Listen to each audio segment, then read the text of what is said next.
3일 전에 우리 시에서 꽃다운 전 공무원이 극단적인 선택을 했다는 소식을 듣고 저 또한 장례식장에 갔다 왔습니다만 다시 한번 우리 유가족들에게 깊은 애도의 뜻을 표합니다.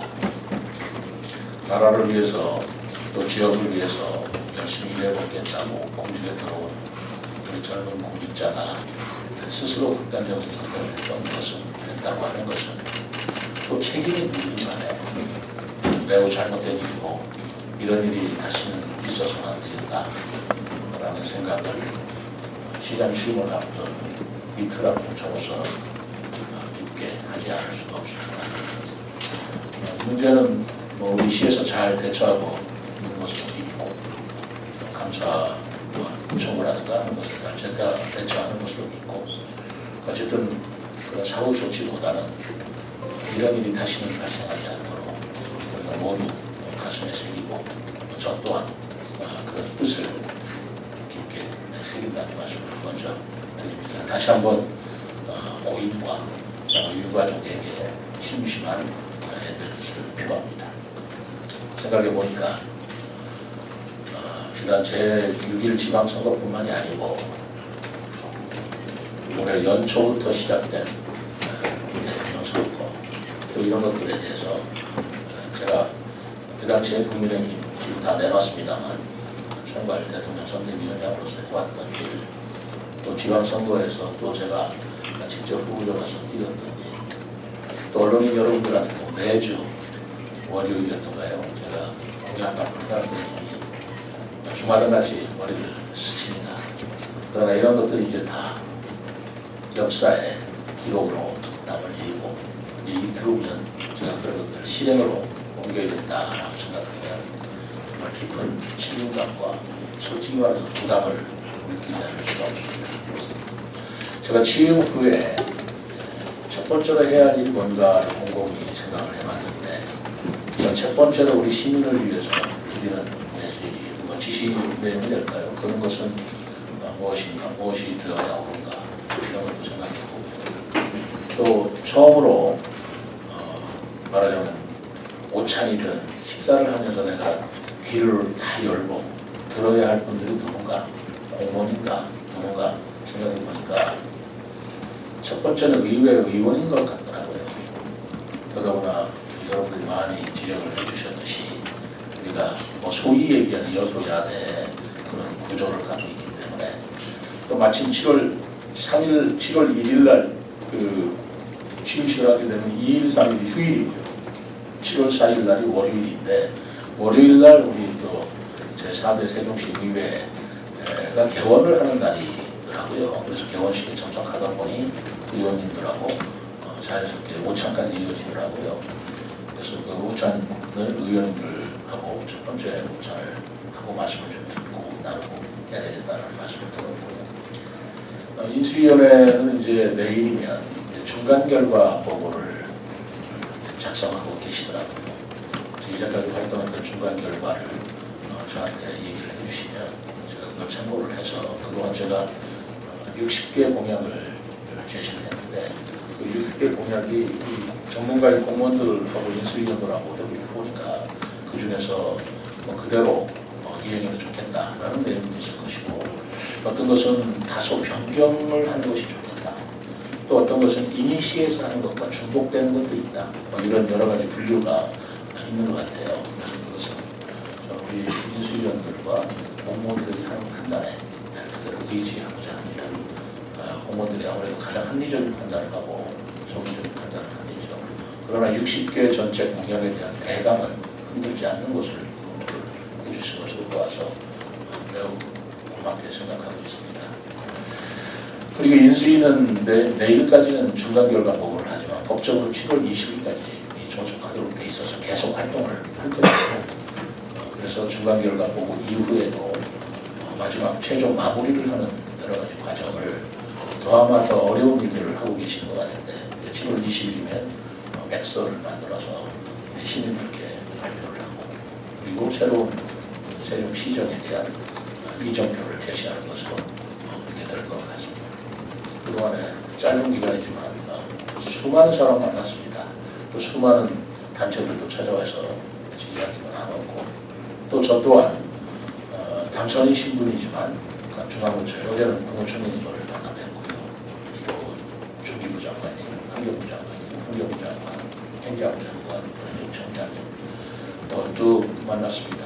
만나서 세종시 현안에 관한 내용을 우선은 첫 번째는 이제 그분들이 세종 시민이지 않습니까? 중앙부처가 소재에 있는 이 세종시에 바로 주인된 시의 시장으로서 같이 인사를 나누는 게 좋겠다 해서 인사를 드리기도 했고 또 그러면서 동시에 우리 시가 가지고 있는 여러 가지 문제들을 말씀드리고 얘기를 듣고 좋은 시간을 가졌습니다. 그 이외에도 우리 이천 시장님은 말할 것도 없고 어제는 책임진 교육감에도 이 손수 제가 찾아가겠다고 하니까 오늘 일부러 오셨더라고요. 그래서 오셔서 만나기도 했고요. 또 의원님들하고도 한 분 한 분 또는 그새 없이 그룹을 지어서 만나뵙고 상대되는 관계에서도 나눴습니다. 저로서도 이제 새로 출발하는 마당에 여러 가지 복잡하고 어려운 일들이 많이 앞에 있으리라고 생각합니다만 서두르기 아니라고 생각을 해요. 급한 건 급한대로 또는 중요한 건 중요한대로 우리가 흔히들 그런 말씀 하잖아요. 무엇이 시급하고 무엇이 중요한가를 가려낼 줄 알아야겠다. 시급한 것이 중요한 보다 일로서는 빠르겠지만 그러나 중요한 일이 더 본질적이다.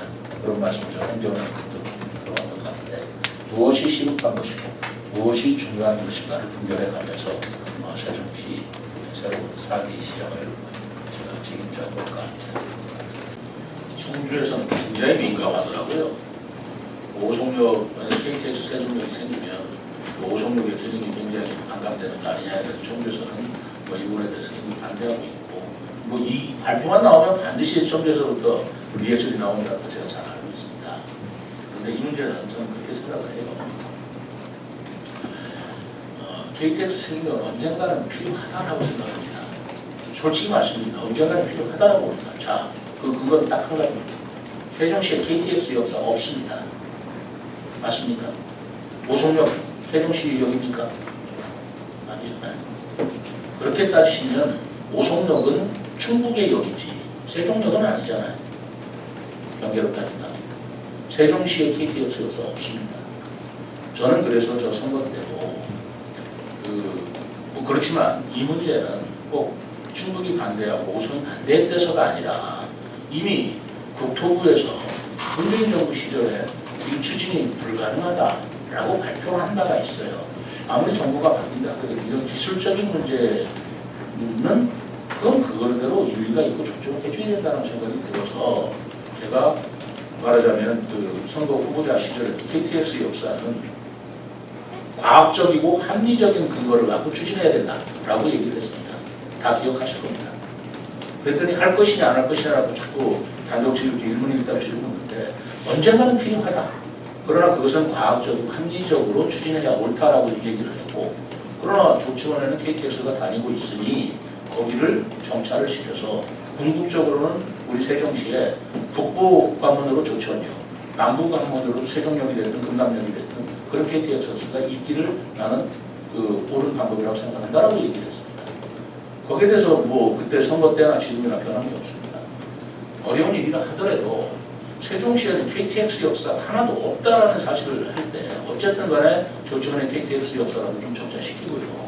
그리고 세종역을 만들고 없을 때까지는 오송역을 활용한다 치더라도 이런 논리를 충북과 상생 발전할 수 있는 논리로 끌고 가야 할 것 같습니다.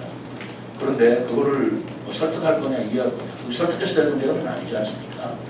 앞으로 충청권 광역철도망이 지금 충청권에서 다 같이 힘을 모아서 해야 될 일입니다. 대전, 세종, 속지원, 청주구간. 이거는 충남부 우리 4개 시도지사가 변함이 없는 일이에요. 그런 철도역에 지금 어떻게 시작을 하고 언제 완공될 거냐에 따라서 KTX의 역사는 또 변화가 있을 거라고 생각합니다. 그런 여건 변화를 우리가 도와가면서 일련선이 가야 할 일이지 이거 무조건 하겠다 안 하겠다 설득할 거냐 말 거냐 이렇게 입장을 보이신다면 저는 좀 유연하게 말씀드릴 수 없다고 생각합니다. 그 나물의 그 밥 아니냐, 뭐 공무원이기 때문에 그러지 않느냐. 네, 제가 말씀드리지 않았습니까?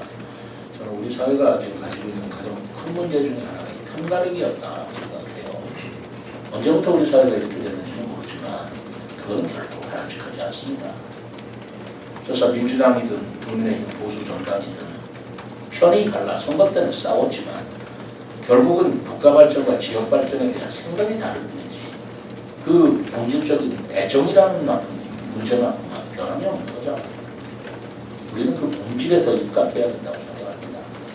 그렇다면 이춘희 시장이 뭐 일부러 잘못하고 뭐 무슨 뭐 위법하거나 뭐 범죄를 저질렀다 그건 용서할 수 없는 일이지만 그게 아니고 생각이 달라서 그런 방향으로 간다고 하는 것에까지도 제가 비난하고 비판하는 게 아니다. 그거는 제가 증명할 수 있는 것이 여러분들 TV 토론회를 이춘희 시장하고 저하고 6번을 했습니다. 그때 여러분들께서 목격하셨듯이 네거티브에 열중했다든가 흠잡기에 열중했다든가 하는 모습은 아마 전국의 다른 어떤 자치단체장 TV 토론에서 볼 수 없을 정도로 정책에 몰입했다는 것은 여러분들이 목격하셨을 겁니다. 그런 마음이었어요. 정책을 갖고 얘기해야지. 무슨 인간적인 흠을 잡거나 자꾸 약점을 들추어내가지고 떨어뜨리거나 이런 선거 풍토나 이런 정치 풍토는 저는 결코 바람직하지 않다고 생각을 합니다. 이춘희 시장이 잘못한 거 있다면 시각이 잘못됐다면 시각이 다를 뿐이지 그 틀렸다라고 얘기할 일도 아닌 것이고 틀렸다면 그 아주 매섭게 틀렸다고 얘기할 일이지 그걸 감싸줄 일도 아니다라고 저는 생각합니다. 그래서 그나마 이춘희 시장이 8년 동안 했는데 좀 억울하거나 잘못됐다고 생각하는 걸 세게 좀 때려가지고 좀 시원하게 풀어주지 못하느냐라고 말씀하시는 분이 계셨다면 그럴 일은 그렇게 하겠습니다. 그러나 그렇지 않은 일은 그렇게 안 하겠습니다. 라는 답변을 말씀드리겠습니다. 언론에서 이렇게 비판해 주시면 감사합니다. 사람이 살다 보면 도덕적으로나 또는 그런 흠이 있으면 있는 대로 비판을 받아요. 질타를 받아야 한다고 생각합니다. 전들 내놓으면 없겠습니까? 누구들 없겠습니까? 그런데 저는 이것도 본질을 찾아야 한다고 생각을 하고 있어요. 어떤 본질이냐? 경제부지사로서 정말 우리 세종시에 제가 4가지 과제를 우리 경제부지사는 분명히 했습니다. 청년일자리 창출, 그리고 기업유치, 그리고 상가공실, 그리고 우리 소상공인 문제를 비롯한 경기 부양 문제 여기에 좀 집중해 달라라고 제가 주문을 했고요. 그거를 하는데 가장 적합한 인물이냐 아니냐가 본질이라고 저는 생각을 해요. 그게 저는 본질이라고 생각해요. 그런데 그런 일을 하는데 적합한 인물이냐 아니냐를 가지고 제 나름대로는 검증을 거쳤다고 생각합니다. 제가 어제 이철우 경북부지사하고 직접 통화를 했어요. 통화를 했는데 뭐라고 말씀하시냐면 아깝다. 이준배 같은 인물을 세종시에 살아서 세종시장에 쓴다니까 할 수 없습니다. 이제까지 자기가 잘 그 인물을 말하자면 뭐 자주 가서 얘기를 하면서 자문도 구하고 경제발전에 도움을 받았는데 세종시장님이 쓰신다니까 잘 쓰십시오. 아주 좋은 인물 모시고 갑니다고 덤담을 해주시더라고요. 뭐 그것도 하나의 검증이라고 검증 아닙니까? 이렇게 생각하고 또 제가 그 현재 그 경제부지사 부시장하고는 같이 일을 많이 해봤어요. 아이비트라는 데서도 일을 해봤고 그리고 이번에 선거 과정을 통해서도 기획본부장을 하면서 여러 가지 일을 하는 걸 보고 매우 유능하다라는 느낌을 저는 가장 느끼고 있습니다. 다만 그가 기업 생활을 하는 과정에서 뭐 기업을 하다 보면 뭐 그런 일이 더러 있을 수도 있죠. 그게 정말로 우리 사회의 상식을 넘어선 정말 우리가 법적으로 사회상규라고 해서 사회상규를 넘어선 그런 정도의 비난을 받을 만한 일을 했느냐 저는 아직까지 그것까지는 그렇지 않다라고 좀 생각을 가지고 있습니다. 현재 이 검증 문제 내지는 청문회 문제가 나오는데 청문회가 됐든 어떻게 됐든 어떤 형식이 됐든 저는 반드시 검증을 해야 된다고 생각을 하고 있습니다. 혼자서 할 일은 아니죠.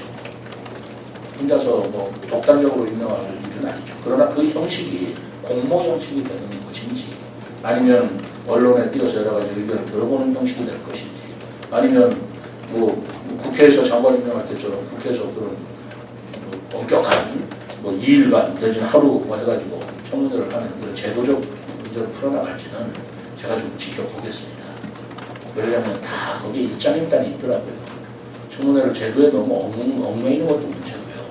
또 공모는 그것 자체로 바람직하지만 거기에서 또 취약점이 있는 것이고 또 여러 사람들의 추천이나 언론에서 그 제기한 여러 문제를 하는 그런 여과 과정을 거쳐서 해야 될 일이라고 생각을 하는데 저도 인사권자이기 때문에 인사권자로서의 재량 또 인사권자의 판단은 여러분들이 믿어주셨으면 합니다. 제가 인사를 하고 잘못됐으면 제가 책임지는 겁니다.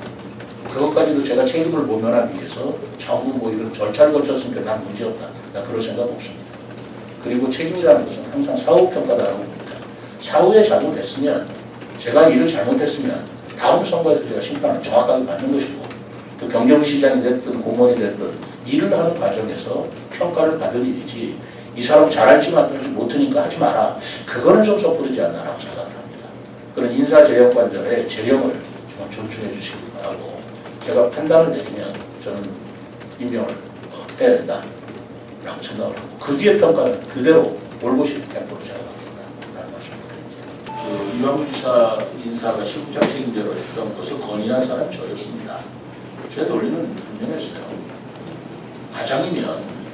과장이 같이 일할 사람을 선택해서 일하는 게 가장 옳지 않겠습니까? 국장이면 자기 과장을 자기가 선별해서 일하는 게 가장 옳지 않겠습니까? 고지사 같으면 언제까지 계장과장하고 다 얘기할 수가 없고 실국장들하고 얘기가 되니 실국장 인사는 지사님이 직접 하는 게 옳지 않겠습니까?